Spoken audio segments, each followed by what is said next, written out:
welcome to another episode of Our Blended Journey podcast. My name is Tarris Horton, and I'm here with my beautiful wife. I am Tammy Horton. In this episode, my favorite topic in the whole world, menopause and perimenopause. I tell a little brief story. When I first started talking about this openly on Hot Mic, people were giving me a hard time, but I don't feel so dumb now because I'll say now what I said then. If this is a part of what your journey is and a part of my sister's journey, I want to know everything I can about it so I can be more equipped as a good husband and brother and friend and partner to people who go through it. So menopause and perimenopause, Our Blended Journey podcast. Season 3, episode 4. Menopause, the shift that no one prepares you for. How many symptoms are in menopause? 181. There's over 100 symptoms of menopause and perimenopause. The average woman experiences 31. 31, okay. 31 of those symptoms. And I think a couple of things that we'll talk about tonight is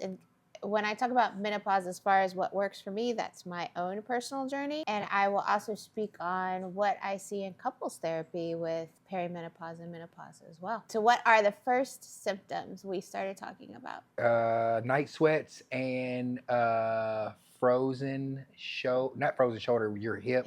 Yeah. Your hip. It was your hip and night sweats. That's the first thing. Right? Yeah. And I think for my personal journey, I felt very cheated. You know, we've been together 5 years. We've been married 4, and getting hit with menopause when I first time in my life I've had a healthy, intimate partner relationship. Getting hit with the menopausal symptoms felt so unfair, and I think it's such an identity shift for women in general because typically we're going through an empty nest. We're dealing with aging parent, and for our journey, we started a blended family. And how much do you love that fan at night? We use it for sound barriers too, so I mean that's good for like whenever you get up in the morning. So I'm learning to love it. I got to say this about this episode too. This episode is for men who want to have a relationship and keep their relationship and be married and have a good, happy, healthy relationship. If you're a man and you want out of a relationship, when your wife's going through menopause, it's going to feel like she doesn't want to be with you. So, I mean, that's it. That might push you out the door. Or, what's the statistic that most women file for divorce during the menopause area? 70% of divorces filed during perimenopause and menopause are initiated by women. And one of the things that happens to women when they drop of the libido, on top of all the other hormone fluctuations, the 0 to 100 with anger over most of the time very irrational things, they project that onto their partners and thinking the marriage isn't for them anymore. And then one of the things that comes with menopause, as far as the mental health concerns, I will speak, we're at a higher rate of suicide than any other group during perimenopause and menopause because this just isn't the physical changes that our body goes through. There's a lot of mental health components that go through this. So when we have a drop in libido, we project that on our husbands that we don't like you anymore. So this episode is for men who want to be married to their wives, and in case that, because I felt that way. I felt like when we were first going through menopause, I felt that things were changing. I was like, oh man, she got me. She was one way and now she's another. But then as I started to learn more about perimenopause and menopause, because I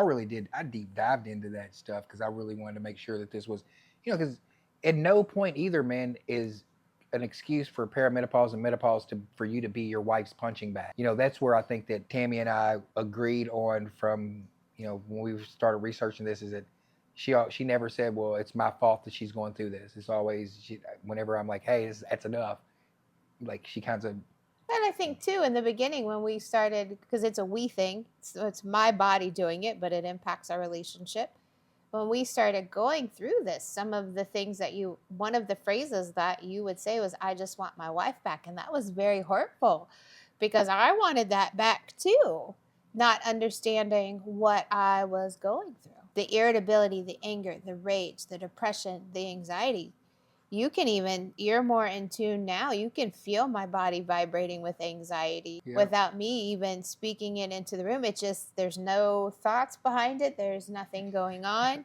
It's just, boom, here is a shit ton of anxiety. Now our desire changes, our body changes, our weight. And I will say last year, from May to January, I was on retatrutide as a GLP, I guess what they're considering 3.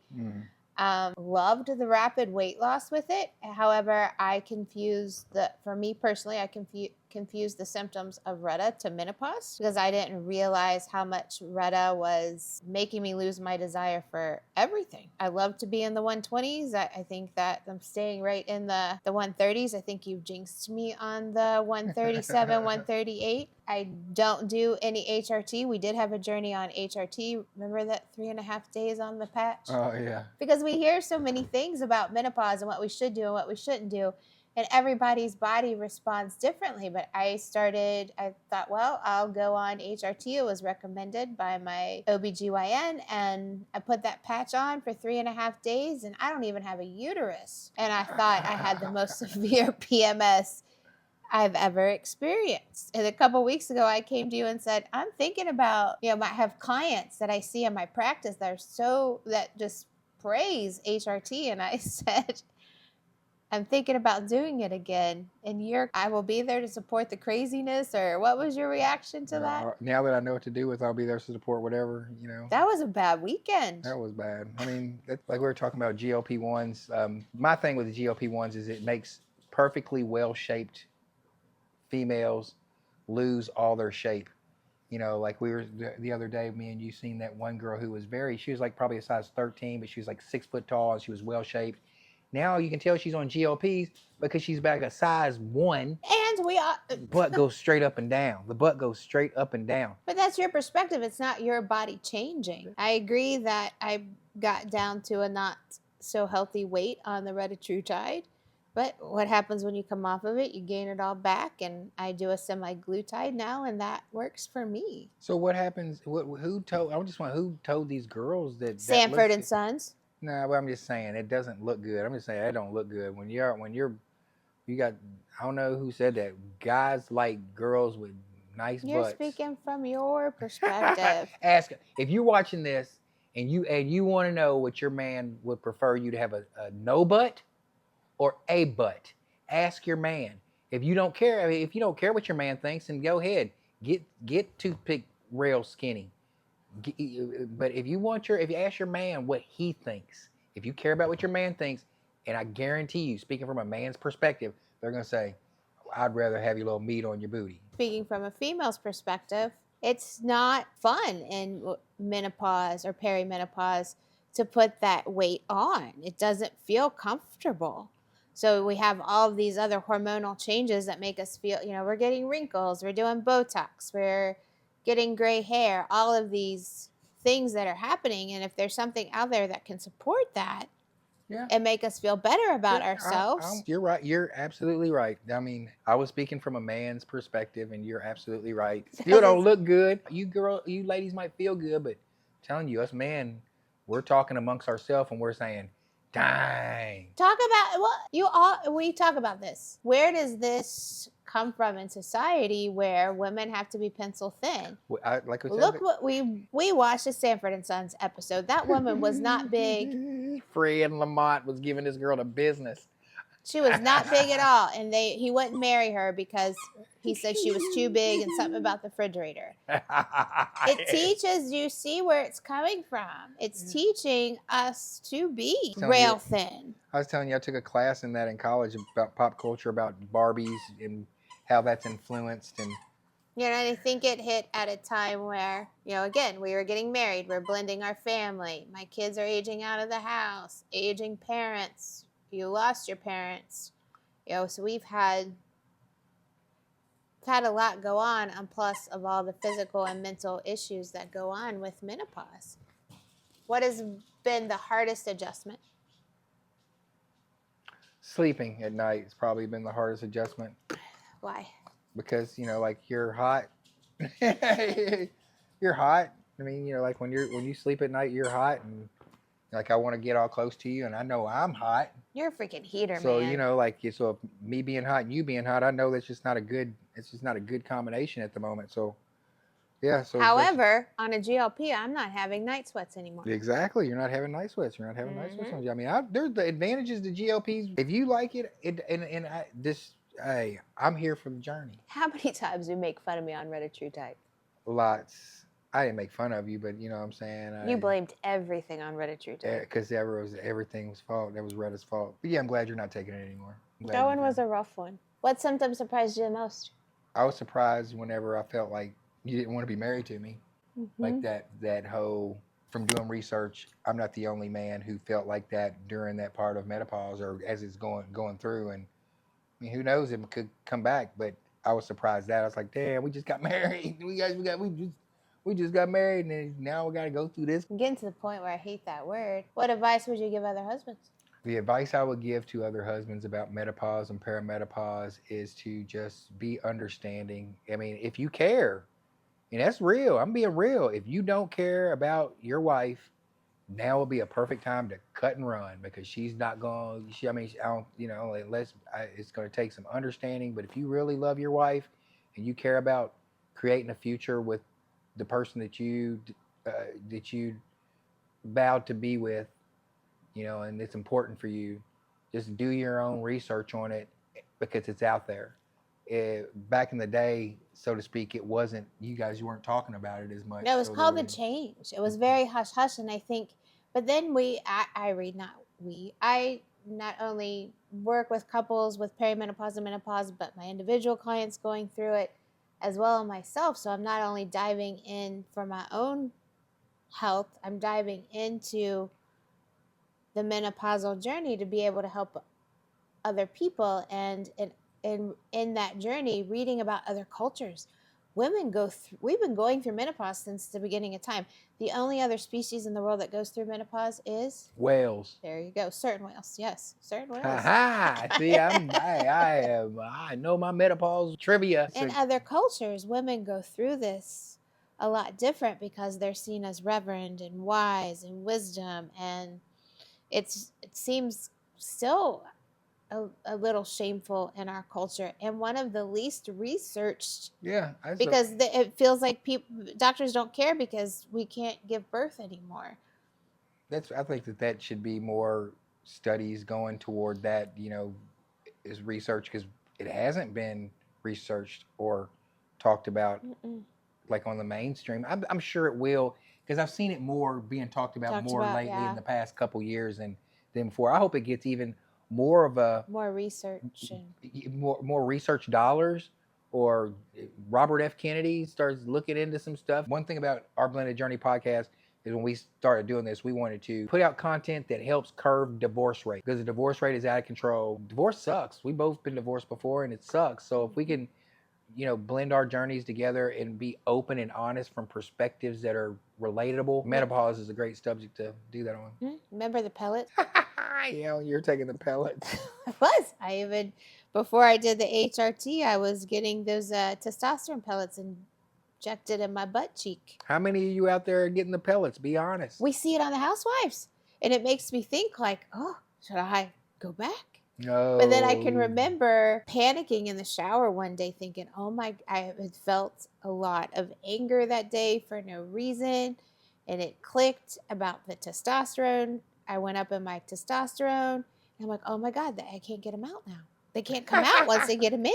Men, I know, I have friends of mine that take a lot of testosterone. And do you know it's paid for men? Do you know testosterone cream is not paid for under women's health insurance, but it is under men? Just and more menopause fact. And for you to experience menopause, one or two things, not menopause, for you to experience some of the symptoms that women feel in perimenopause and menopause, two things would need to happen. You either have to live to 125 years old before you would ever experience anything like this, or your testicles would have to be removed. Both of them? No, one or the other. One, and then that's a possibility that you might do it, or if you get one testicle removed, there's a possibility you might go through perimenopause, or if you get one testicle removed, you're gonna get the symptoms of menopause. I'm trying to understand. For your body. For a man's body, for a man. To experience what women go through in perimenopause and menopause. You either have to live to 125 or have your testicles removed. I know people that got their testicles removed, have got one testicle removed. Only got one. Gone, completely gone. Taken out. Not one. You can live with one testicle. You can live without two testicles, actually. However, there's people born with one testicle. Both of your testicles would have to be removed. Okay. Some of my fellas out there, I've been like, man, y'all about to go through it. And to speak on the mental health side is, and I think this was something that we struggled with in the beginning, but I think we're on the same page, is menopause just wasn't menopause just isn't a thing I'm going through. It really does become a couple's issue and not an individual issue. And what worries me about the mental health side is practitioners, therapists, especially couples therapists that aren't educated on perimenopause and menopause, and they don't see that those components can come into couples work, is very scary. I appreciate you being able to communicate. I appreciate you being able to communicate what you're going through, and I appreciate myself for having the care to research it, to understand that it's real. And we're not perfect at it. No, We're God, not no. perfect I at brought this you a new menopause symptom this morning. and I'm just like, okay. But I don't have a uterus, so to be pregnant is even going to happen. But the morning sickness that I've been experiencing, I'm like, dear goodness, what is this? And what pops up on my phone this morning? An article about how women are saying morning sickness, how doctors' research is saying morning sickness is a part of menopause because the fluctuations of the hormones at night while we sleep. everything's a part of menopause. Over 100 symptoms. Everything. So the biggest thing with menopause was I was just making sure that you still love me and wanted to be married to me. Aww. As long as those things, I can get through anything. As long as I know when you're having changes and you're having mood swings and you're going up and down, and I can recognize those things as like not behaviors, as long as I can have the reassurance, not just from you, but in my head, to know in my head, oh man, she's just going through menopause. That's a part of things, and kind of redirect. Or not take it personal. Just not take it personal. Mm-hmm. That's the thing, is just not take what you're going through personal, and think about the future of like, okay, when she gets through this. Because let's talk about the other side, from what you've heard about the other side of menopause. Can't wait to get there. That it's supposed to be this new human, this new shedded life. Mm-hmm. I'm waiting for that moment. I got patience. Not that you're not beautiful and great now. I mean, not that you're not great now. I'm just waiting to if it's going to be even better, I'm waiting for that. I suppressed some symptoms by drinking. So now that I'm in this space where I don't really consume alcohol, I think I'm more aware of what my body goes through. With that said, I feel like 52, I think I'm coming on the other side of it. You heard it here first on our Blended Journey podcast. I'm hoping I do. So season 4, when we're still addressing menopause. We will always address menopause because it's a mental health issue, and more therapists need to know about it, not only to be educated to meet clients where they are. I'll give an example. Several months ago, I had someone walk into my office, and she was like, hitting 42, 43, experiencing severe anxiety. And I'm like, what do you know about perimenopause? What's the first thing that happens when a woman goes to a doctor with depression or anxiety? What's the first thing they do? Give her meds. Correct. And understanding the hormone. I'm not saying meds are bad. Do what you need to do. But to be educated on what your body is doing and the mental health issues that come along with it, I think it's very needed. And most of the time at our age, whenever you're blending families, you're going to be dealing with this type of issues. So if you're like in your 20s or 30s, I mean, you're really not having to, like, when you're a blended family, like in your 40s, late 40s and early 50s, going to, these are issues that you're going to have to address and think about when you're blending your family. Everything could be all great, and then bam, it'll test what did Linda say? That's when the rubber hits the road. Yep, that's when, and Linda's our therapist, by the way. Yep, when the rubber hits the road. And this podcast, which you will bring to the next podcast. Okay. I'm going to ask you 3 questions I have not asked you. Okay. Okay? If I said we need to talk, what's the first thing you would think? Like in general? Yeah, I'm thinking lately of the practical jokes I tell on myself for. Nothing bad. Something about work or something. I would be thinking something about, you want to alarm me of something about work or tell me something about work. That it would be nothing bad. How do you think being with me has changed you for the better? I go to bed a lot earlier. That's it? I mean, I'm just saying, you ask, this is my answer. It's my question. You asked me the question. I'm just telling you my answer. I make your life better because now you go to bed a lot earlier. And we can blame menopause for that. Because I'm so tired. going to bed earlier allows me to get up earlier, and me getting up earlier has allowed me to do better things and have a better lifestyle. Going to bed at 12, 11:30, 12 o'clock at night after watching. I used to have a routine where I'd watch like the late shows and stuff like that and stay up till Mm-hmm. 1 or 2 o'clock in the morning. Now we're in bed by 8 or 9, and I'm up by 6, watering the 6, 7, watering the plants. Mm-hmm. So that's a better. That's Did you just just what say 6, 7? Ain't that a song? So 6, 7. I mean, but like I'm up earlier, so that's something that's a positive. What do you want me to say? I mean, like I've lost weight. I got a 6 pack again. I got to get home cooked meals. Yeah, you're losing your ass. You need to get off that GLP-1. I don't know. I'm doing mine the right way. What, pickleball? Oh, not to say that if someone's doing Yeah, that GLP-1 or wasn't 2 nice. doesn't mean, because I know that that's symptoms for people who are diabetic, and that helps out with lots of things. Mm-hmm. So I'm just saying. It helps with eating But you know what disorders, else it mental helps? health. It helps when you losing that ass too. When you got a fat booty and you take them GLP-1s and your butt just starts sinking in the other way, man. That's not.